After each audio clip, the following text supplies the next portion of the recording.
friends, Joe Lynch here with the Logistics of Logistics, and today I am at Manifest, the future of supply chain and logistics, and I'm here with my friend Dave Yoder from Ryder. Hang on just a second, Dave, get that sign up there. There he is, Dave Yoder from Ryder. Dave, please introduce yourself and your company and where you normally are hailing from. Yeah, so Dave Yoder. I run our analytics and product innovation team at Ryder. Ryder obviously is serving a lot of the Fortune 100 and Fortune 300 companies from a transportation, warehousing, logistics standpoint. You're in Michigan, right? I'm actually based in Indianapolis, Indiana. Oh, okay, all right. Yeah. You're in Michigan, close enough. A little further south. Yeah. I am from Michigan, and I'm an automotive guy originally, and I always used to say I thought Ryder was based in Detroit because they are virtually everywhere. If you're in automotive, you see Ryder on a regular.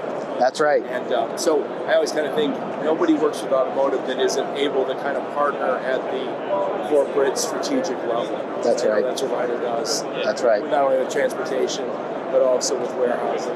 That's right. That's right. And of course in e-com and final mile, and that's right. So Dave, I know you work in the cool area. What is your job and what function are you guys? From a data AI standpoint, whether it's providing that in kind of a platform environment in their work, in their already existing workflow, project base, we're kind of just supporting all of that. So you guys are looking at the new technologies, right? We absolutely are. So you guys have a whole team that is always. I know I've talked to you before. Yeah. You guys are always looking at all the new tech and assessing whether it's a good fit for one of your warehouses, one of your transportation teams, somewhere. That's right. And it's kind of the build buy strategy. We're always looking for great partners to partner with, to buy the things that we don't want to build, but we're also looking for opportunities to build unique and different capabilities. And so before we hit the record button today, we were talking about AI. So last year I saw you here at Manifest, and everyone was kind of talking about AI this and AI that, and I think most of the industry was saying, where does it fit? Are we ready? Are we in AI readiness? Are we able to use it around the edges of our business? I know you guys are excited about what you're doing with AI. Please elaborate. What are you guys up to? Yeah, so you think about the unstructured data that we've had, and years of unstructured data that's there, documents. So unstructured would be stuff in an email. Emails could be solution designs, things like that.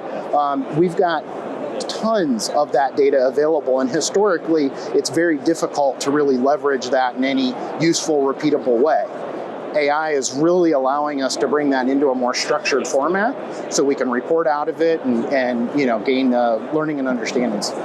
And, it's interesting. For years, we've looked at AI, the last few years, and said, hey, what can we do with it? And I think one of the problems is a lot of times we have incomplete data, we have incorrect data, right. And I call it dirty data. Yeah.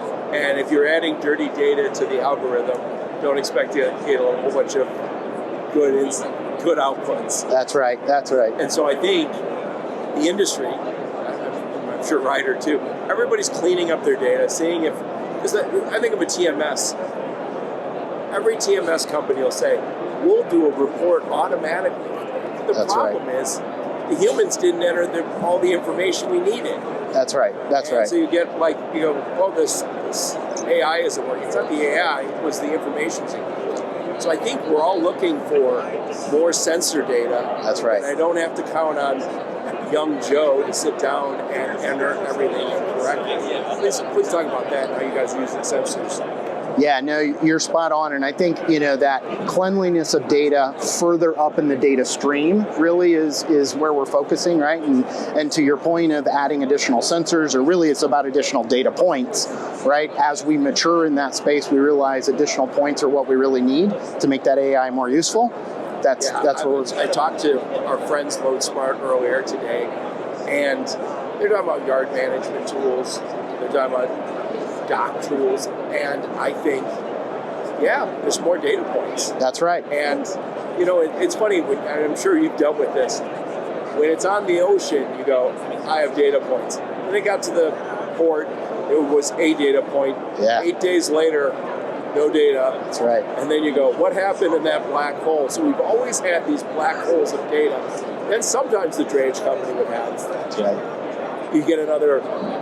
But what we want as shippers, I want to know from the time I order it to the time I get paid. I want daily updates. I want hourly updates. That's right. You know. That's right. That's right. And so we need that data. Yeah. Yeah, and I think that's where AI is helping us bring email information, for example. Like, emails are no longer just emails. They're information, they're data that we can leverage and fill in those holes, and that fidelity of the data keeps getting smaller and smaller. You know, it's a funny thing. I remember years ago, a vice president of a big shipper said to me, how much longer are we going to use these emails? And I go, what are you talking about? He goes, we have a TMS, and I want everything in that TMS. And I said, and the problem is, and you know this, Dave, I agree to a price, it's $1,300, and then you send me an email and say, hey, Joe, it's actually $1,500. Sorry about that. Are you okay with that? I send you an email back saying, okay. And you go, did that ever get into the TMS? Exactly and we right. need to be able to have some flexibility in the way we communicate without it screwing up. That's right. That's exactly right. Exactly right. Making people work a little bit more like machines, maybe just a little bit, absolutely. But we still have that flexibility as people. Right. Well, I think if we have to work in a more structured workflow and it provides better data to us, because let's face it, it used to be, can you get me some warehouse space? Can you get me a truck? Now people are asking Ryder, I want tech, I want people. That's right. I want a strategic partner. I want analytics. That's right. That'll help me get better. That's right. And we've always said, I got business intelligence. We've been talking about that for a while. Yep. But more and more meaningful, where you say, this is actionable. I can save money next week based on this. That's exactly right. And I think that comes back to the holes in the data we were talking about. You know, it's beyond just the holes, it's about an entire data model and allowing those things to be, related back to each other so that you can truly look at everything as a whole, not just as individual pieces that interact with each other. Love it. Dave, thank you so much. By the way, before we go, Dave, what has blown you away about Manifest? Cool thing you saw. The booths in general are just so much bigger and cooler than they were 3 years ago. Bigger than Ryder. Ryder is right up front. That's got the biggest booth. That's right. Well, most people. And the great engagement with the Sam Ryder putt-putt course, of course. Yeah, but no, it's great. Tour of the Ryder stuff. They got all sorts of goodies here. They got the cars over there. Are those autonomous? Yes, they are. Right. Very slick. Ryder golfer. What's his name? Yeah, Sam Ryder. Sam Ryder. Yeah. They made him change his name so he could. Yeah.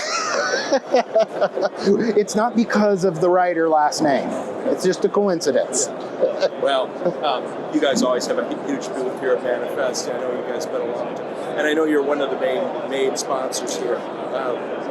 Last few years, I got to sit in the VIP area when we saw Neo and Nelly. Yeah. Flow Ride. That's right. We'll be back. Thank you so much, Ryder, and thank you so much, Dave, for taking the time today. Yeah. Thank you, Joe.